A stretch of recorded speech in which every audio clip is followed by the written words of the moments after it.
Right, Emma. So today we're really digging into what it truly means to be, well, an alchemist in affiliate marketing. It's not just about, throwing stuff at the wall anymore. It's about changing your fundamental approach, isn't it? Moving beyond just chasing clicks and commissions to something far more sustainable. Oh, I love that, James. Alchemist. It implies transformation, doesn't it? I mean, so many people get into affiliate marketing expecting quick wins, and they just sort of replicate what everyone else is doing. But when you say mindset shift, what's the very first thing someone should really be questioning about their current approach? What's that foundational change? Excellent question. The first thing, honestly, is to abandon the shiny object syndrome. Absolutely. We've all been there, haven't we? Chasing the latest guru's method, jumping from platform to platform. An alchemist, Emma, focuses on principles over specific tactics. It's about understanding the underlying mechanisms of value creation, not just the surface-level tools.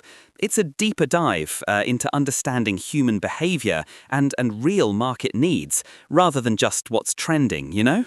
Huh. So it's less about what's working right now and more about why do things work at all. That's a huge shift, actually. I mean, it sounds a bit more work up front, but probably way more rewarding in the long run, eh? Exactly, and that perfectly segues into our next unconventional strategy, unearthing overlooked niches. Everyone's fighting for the same saturated keywords, aren't they? Weight loss, make money online, it's just brutal. An alchemist looks where others aren't, or more accurately, how they aren't looking. Okay, so how do you even begin to find a niche that isn't already packed to the gills? I always hear about finding your passion or solving a problem, but those usually lead back to, the same old competitive areas. Is there a trick to it or a method? There absolutely is, Enna. It often comes down to niche fusion or micro-segmentation. Think about combining two seemingly unrelated interests. For instance, instead of just dog training, consider dog training for urban apartment dwellers with anxiety, or eco-friendly gardening for busy young professionals.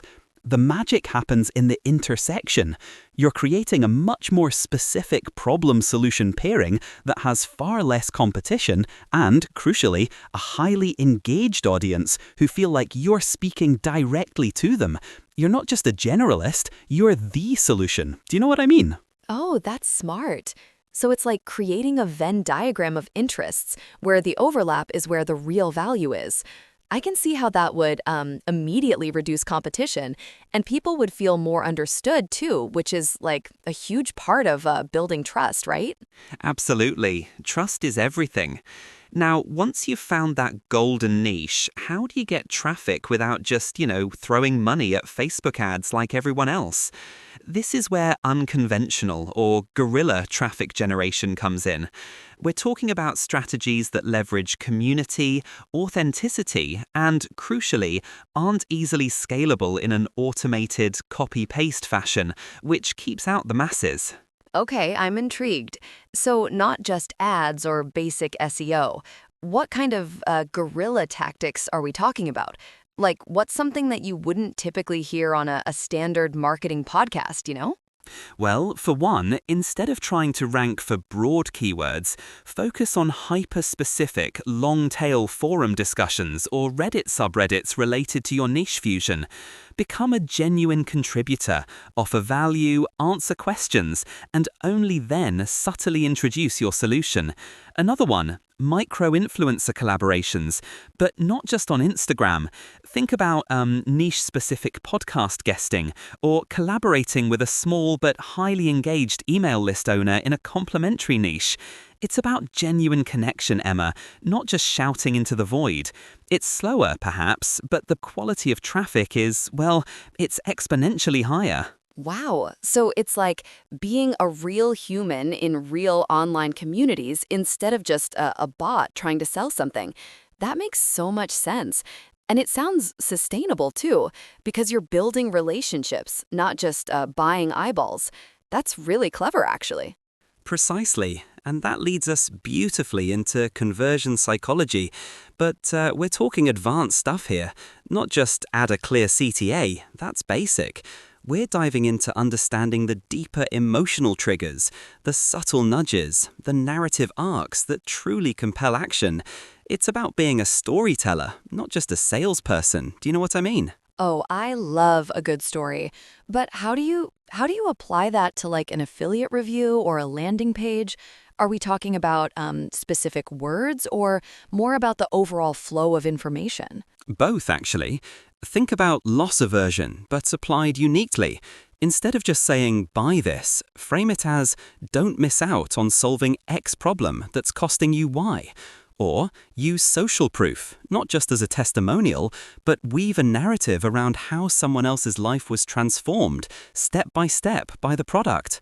Another technique, the paradox of choice. Instead of overwhelming with 10 options, present 3, carefully curated, with a clear best value option. It's about guiding their decision, Emma, making it feel intuitive and almost inevitable, without being manipulative. It's subtle persuasion, anchored in genuine benefit, you see? That's really insightful. So it's not just about telling them what to do, it's about making them want to do it by tapping into those deeper human motivations. Less buy now and more imagine your life when kind of thing. Yeah, I can totally see how that would be way more effective than just shouting calls to action at people. Exactly. It's a completely different approach. Now, moving on, a true affiliate alchemist isn't just focused on immediate commissions. They're obsessed with building long-term digital assets. This is the bedrock of sustainable growth, the thing that frees you from the constant churn of new campaigns. It's about creating something of enduring value, something you own. Okay, so when you say digital assets, are we talking about like an email list or something more comprehensive? Because, I mean, everyone talks about email lists, but it feels like there's more to it than just collecting addresses, right? Oh, absolutely. An email list is a critical component, but it's just one piece. We're talking about a content hub, for instance, a blog or a YouTube channel that becomes the go-to resource in your niche. A highly engaged community, whether it's a private Facebook group, a Discord server, or even a bespoke forum. These are audiences you control, Emma. They aren't subject to algorithm changes or platform whims. You're building intellectual property, relationships, and a direct line of communication that nobody can take away from you. This is where you cultivate trust, build authority, and create a loyal following that isn't just looking for the next deal, but for your guidance.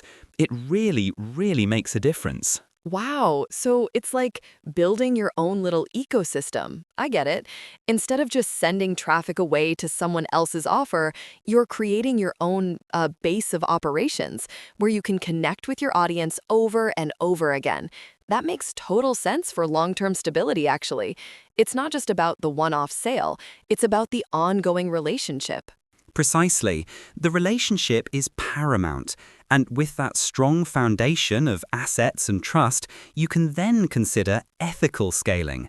This isn't about spamming more people or cutting corners. It's about expanding your reach and impact responsibly. It's ensuring that as you grow, your integrity and value proposition remain absolutely intact and even enhanced. Okay, ethical scaling. That's a phrase you don't hear every day in marketing circles. So how do you scale ethically without like compromising the quality or the authenticity that you've worked so hard to build? What does that practically look like? Well, for one, it's about strategic partnerships, collaborating with other reputable creators or businesses in complementary niches, rather than just buying ad space indiscriminately. It's about systematizing your value delivery so you can help more people without diluting your message. Perhaps creating your own products or services that align perfectly with your audience's needs, supplementing your affiliate income. It also means transparently disclosing your affiliate relationships, always recommending products you genuinely believe in, and always prioritizing your audience's best interests over immediate profits. it's a slower, more deliberate growth, but it's growth that compounds beautifully, Emma, and it builds a legacy rather than just a quick bug. That's brilliant. So it's not just about getting bigger, it's about getting bigger in a way that continues to add value and build trust. And knowing that your audience is like truly benefiting from what you're doing. I mean, that sounds like a much more fulfilling way to build a business, doesn't it? Absolutely. It's incredibly fulfilling. Now, for our listeners, taking these unconventional steps can feel a bit daunting. The inertia of what everyone else is doing is powerful. So, what's a small, actionable first step they can take, do you think, to start applying this alchemist mindset this week? That's a good one. I think to combat that inertia, maybe pick just one of these ideas and try it. Like, don't try to overhaul everything at once. Maybe spend an hour brainstorming those niche fusions you talked about.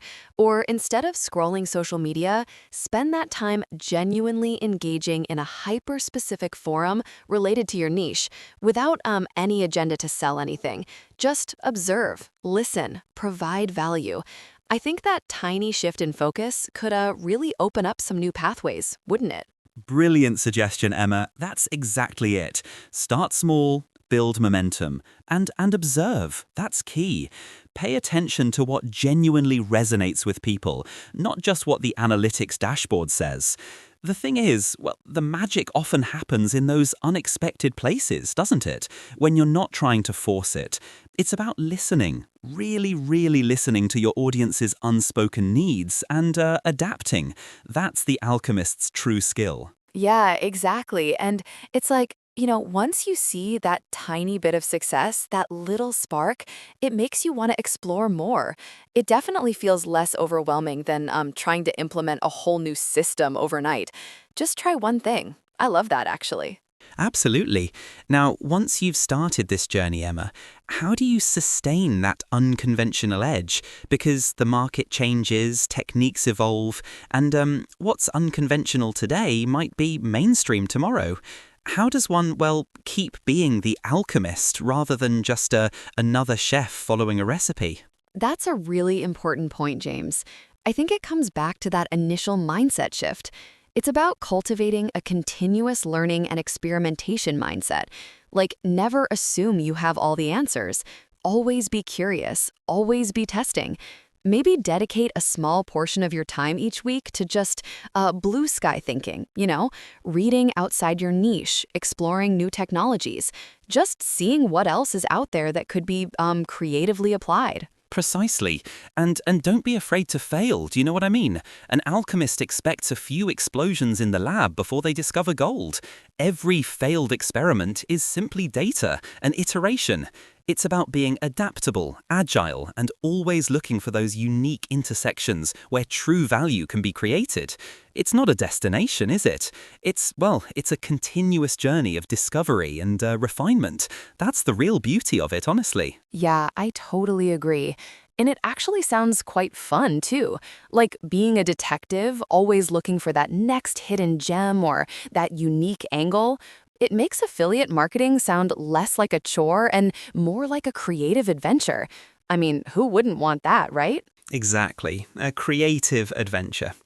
So to wrap up, Emma, what's the one overarching message you hope our listeners take away from this dive into affiliate alchemy and these unconventional growth hacks?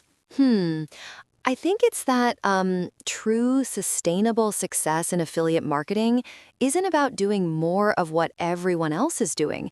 It's about thinking differently, being patient, and really connecting with people on a deeper level.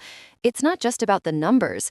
It's about the value you create and the trust you build. And that, to me, is so much more rewarding than just chasing commissions, you know? Absolutely. It's about building a genuine, resilient business that serves an audience. It requires courage to step away from the crowd, doesn't it? To trust your own judgment and to experiment. But that's where the real gold is, where the true transformation happens. So for everyone out there, I urge you, embrace the alchemist within. Look for the unconventional. Don't just follow the recipe, write your own. You'll be glad you did, honestly. Totally. Great advice, James. This has been super insightful. I'm excited for people to try these out. Thanks again. My pleasure, Emma. Always a good chat. And thank you everyone for listening to Affiliate Alchemy. We'll catch you next time.